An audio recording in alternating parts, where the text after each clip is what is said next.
Hello students.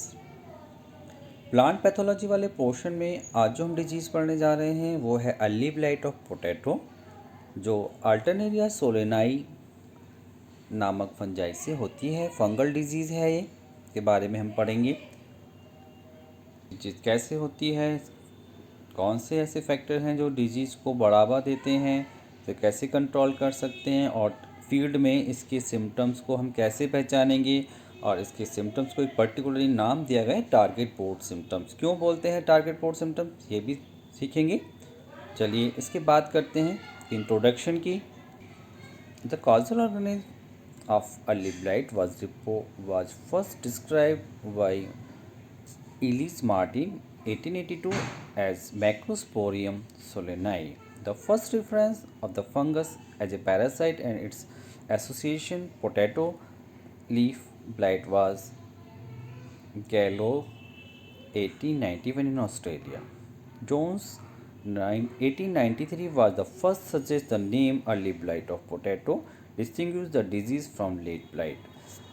तो जो Jones थे उन्होंने फर्स्टली इसका नाम अर्ली ब्लाइट सजेस्ट किया, और ये भी इनके बीच के डिफरेंस भी बताया, अर्ली ब्लाइट और लेट ब्लाइट में क्या अंतर होता है।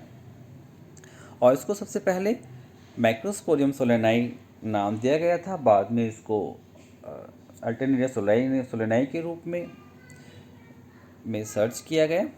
तो इस प्रकार हम देखें, इस डिजीज़ जो अर्ली ब्लाइट ऑफ पोटैटो है उसका जो पैथोजन होता है वो अल्टरनेरिया सोलेनाई होता है, जो क्लास ड्यूटेरोमाइसीटीज को बिलोंग करता है।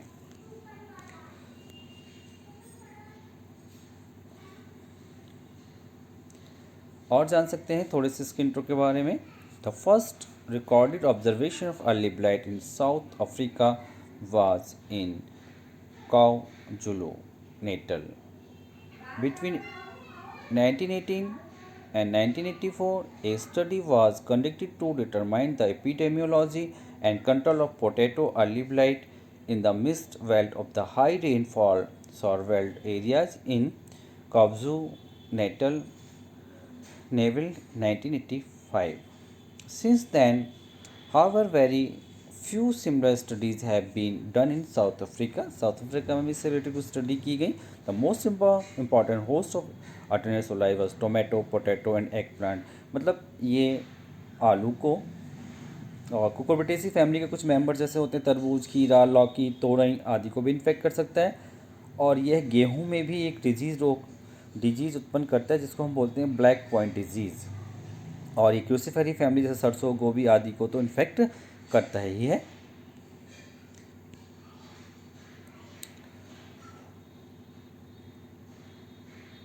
जहाँ तक डिजीज़ की बात करें तो ये वर्ल्ड वाइड डिजीज़ है। India, Assam, Tripura, West Bengal, Bihar, UP, UK, Haryana, Punjab,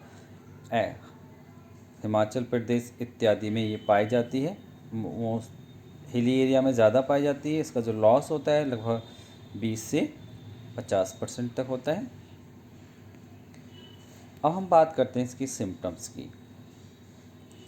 जहाँ तक रोग के लक्षण की हम बात करें तो जो इसके रोग के लक्षण हैं, फसल बोने के 3 से 4 सप्ताह बाद दिखाई देने लगते हैं। और सबसे पहले पौधे की जो निचली पत्तियाँ होती हैं उससे पीले या हल्के भूरे रंग के छोटे छोटे स्पॉट के रूप में प्रकट होते हैं, और धीरे धीरे ये ऊपरी पत्तियों में भी फैल जाते हैं। इन धब्बों का जो आकार होता है वो मतलब जो एक मेन करेक्टरिस्टिक फीचर जो है इनकी पहचान का जो आकार होता है गोल, एंगुलर या अंडाकार होता है, और इसमें कंसेंट्रिक रिंग दिखाई देती हैं, इसलिए इसको हम टारगेट बोर्ड सिम्टम्स कहते हैं। वैसे तो पत्ती में डिफरेंट टाइप के इसमें स्पॉट उत्पन्न होते हैं, जैसे फोटोसिंथेटिक एरिया तो कम हो गई होगा, क्लोरोसिस भी होगी, पत्ती मुरझा जाएगी, और जो आलू वाले केस में तो इन्फेक्शन ट्यूबर तक पहुंच जाता है। तो जानते हैं इससे common disease of potato occurring on the folios and any stage of the growth. The first symptoms of early blight appear as small circular or irregular dark brown to black spot on the older leaves. These spots enlarge up to 3 by 8 inch diameter and gradually may become angular shaped. Initially, lesions are young, fully expanded leaf may be confused with brown spot lesions.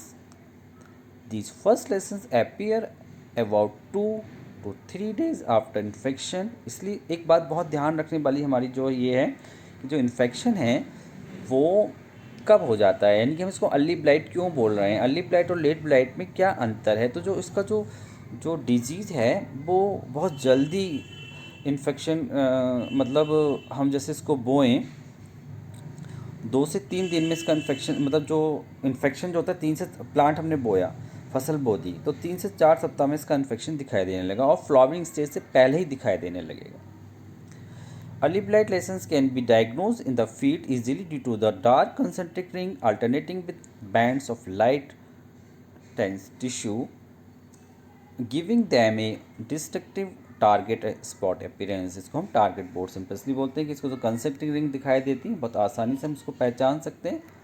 Short में भी हम कहें तो appear before the blight after 4 to 5 weeks of sowing, lower leaf first affected and scattered spot covered with greenish blue growth of fungus, later spot brown and concentric ring। तो बाद में जो spot जो होते हैं ब्राउन कलर के हो जाते हैं, कंसेंट्रिक रिंग के रूप में दिखाई देते हैं। और सिम्टम्स के लिए हम कुछ स्लाइड आपके सामने भी रखेंगे कि किस प्रकार के इसके सिम्टम्स दिखते हैं, सिम्टम्स कैसे हम इसको फील्ड में पहचानेंगे। देखिए कुछ स्लाइड आपके सामने रखेंगे, देखिएगा इस प्रकार का दिखाई दे सकता है इन्फेक्शन। देखिए कंसेंट्रिक रिंग इसमें बिल्कुल साफ साफ दिखाई दे रही हैं। ये देखिएगा ये जो रिंग हैं ये जैसे एक सर्किल ये बन गया, एक सर्किल ये है, एक सर्किल ये है, ऐसे करके कंसेंट्रिक रिंग के फॉर्म में ये हमें दिखाई देती हैं। इसलिए हम टारगेट बोर्ड सिम्टम्स इसको बोलते हैं, टारगेट बोर्ड सिम्टम्स।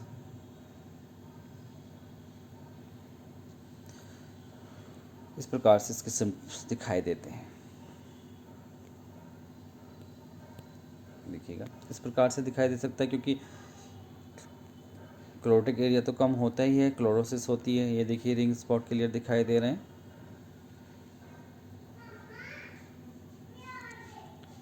देखिएगा सारी स्लाइड आपके सामने है, देखिएगा कंसेंट्रिक रिंग बिल्कुल साफ साफ नज़र आ रही है इसमें भी।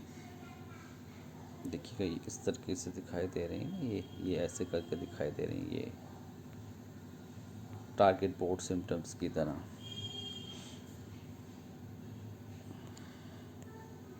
देखिए इसमें भी क्लियर दिखाई दे रही हैं।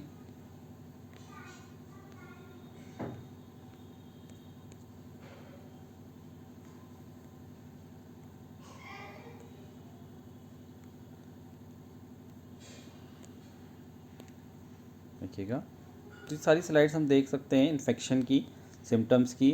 और क्योंकि पोटैटो के केस में जो इन्फेक्शन होता है वो ट्यूबर तक पहुंच जाता है, दिखाई दे रहा है ट्यूबर तक। देखिए कि हमने सारे सिम्टम्स देखे।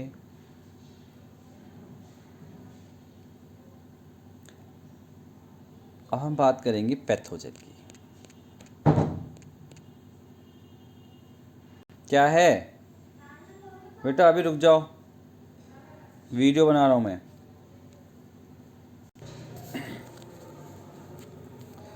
जहाँ तक हम पैथोजन की बात करें तो ये एक विश्वव्यापी अपूर्ण फंजाई है, यानी कि वर्ल्ड वाइड इम्परफेक्ट फंजाई है। इसकी जो जातियाँ हैं वो पैरासिटिक और सेप्रोफिटिक दोनों ही होती हैं। जो सेप्रोफिटिक जातियाँ होती हैं वो डेड कार्बनिक मैटर पर पाई जाती हैं जो और कार्बनिक पदार्थों के अपघटन में सहायता करती हैं, जबकि जो पैरासिटिक जातियाँ होती हैं वो पौधों पर रोग उत्पन्न करती हैं। अल्टरनेरिया की कुछ स्पीशीज हम देखें तो जैसे अल्टरनेरिया सोलेनाई है, वो तो अर्ली ब्लाइट और पोटैटो पड़ी रही जो करती है, जो हम लोग पढ़ रहे हैं। कुकुमराइना भी होती है इसकी एक जाति, अल्टरनेरिया कुकुमराइना, जो कुकुरबिटेसी के फैमिली के मेंबर्स पर डिजीज़ कॉज करेगी, जैसे तरबूज है, खीरा है, लौकी, तोरई। और अल्टरनेरिया टेन्यूस है जो ब्लैक पॉइंट डिजीज़ कॉज करता ही।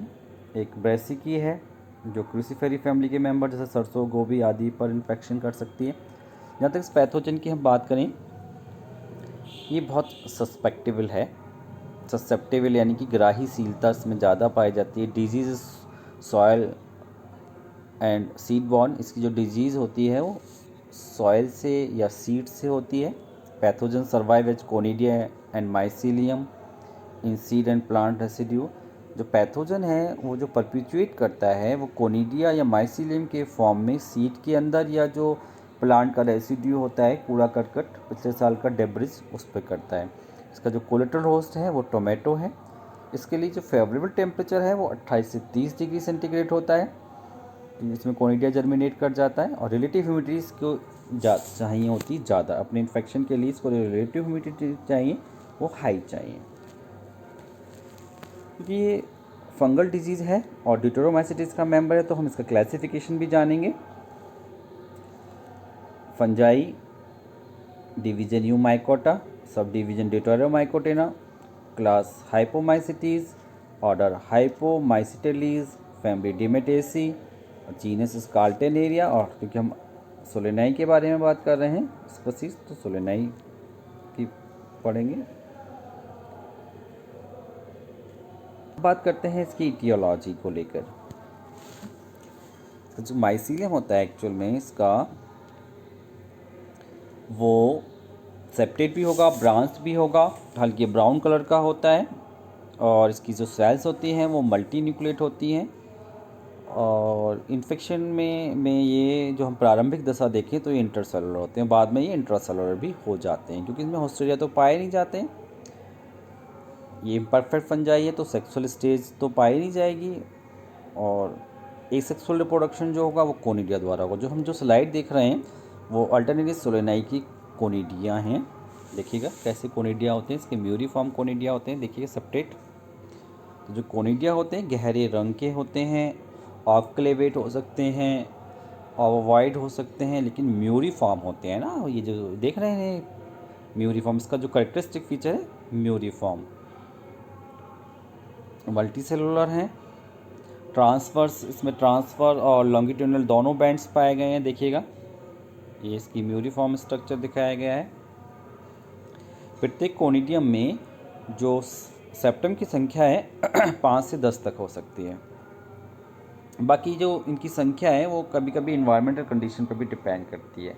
जहाँ तक हम कोनिडिया की लंबाई की बात करें तो 30 से 130 माइक्रोन और चौड़ाई 12 से 30 माइक्रोन तक होती है। हम इसकी कोनिडिया के बारे में बात कर रहे हैं। कि अब बात करते हैं डिजीज़ साइकिल। देखिएगा ये डिजीज़ साइकिल इस प्रकार से। जो मेच्योर कोनिडिया होता है उसका जर्मिनेशन वायु द्वारा होता है। जैसे कोनिडिया जर्मिनेट किया देखिए, और कोनिडियोफोर से अलग होने के बाद प्रत्येक कोनिडिया किसी आधार पर गिरने के बाद अंकुरित होते हैं। इस प्रकार से ये देखिएगा इनका जर्मिनेशन दिखाया गया है। ठीक है, देखिए यहाँ पर जैसे यहाँ पर जर्मिनेट कर रहे हैं, ये जर्मिनेशन दिखाया है इनका। नम वातावरण में इनका जर्मिनेशन अधिक तेजी से होता है। अंकुरण किसी भी सेल से हो सकता है। बीजाणु से की एक कोशिका से प्रायः एक ही जर्म ट्यूब निकलती है, और ये जर्म ट्यूब जो स्टोमेटा के थ्रू, जैसे अभी हम देखें स्टोमेटा, यहाँ ये रहा स्टोमेटा वाला पोर्शन, ये इन्फेक्ट किया है, कोनिडिया ने इन्फेक्ट किया है हेल्दी होस्ट को। ये हेल्दी होस्ट को इन्फेक्ट कर रहा है कोनिडिया, फिर ये इन्फेक्शन आगे बढ़ेगा, ऑलिव लाइट डिजीज कॉज किया इसने, नया माइसीलियम बनाएगा, और नया माइसीलियम बनाने के बाद फिर से इन्फेक्शन होगा। ये दिखाई दे रहा है लीव्स के ऊपर इन्फेक्शन पहुंच रहा है, और ये लीव्स के ऊपर पहुंचा, ये लीव्स के ऊपर इन्फेक्शन पहुंचा, स्टेम पर भी लेसेंस दिखाई दे रहे हैं, और ट्यूबर्स पे भी इन्फेक्शन हो जाता है। और इसी से जो कंटेमिनेटेड सीड है इससे नेक्स्ट इन्फेक्शन होता है। इस प्रकार हमने देखा कि इसकी डिजीज साइकिल किस प्रकार से सर्वाइव करती है।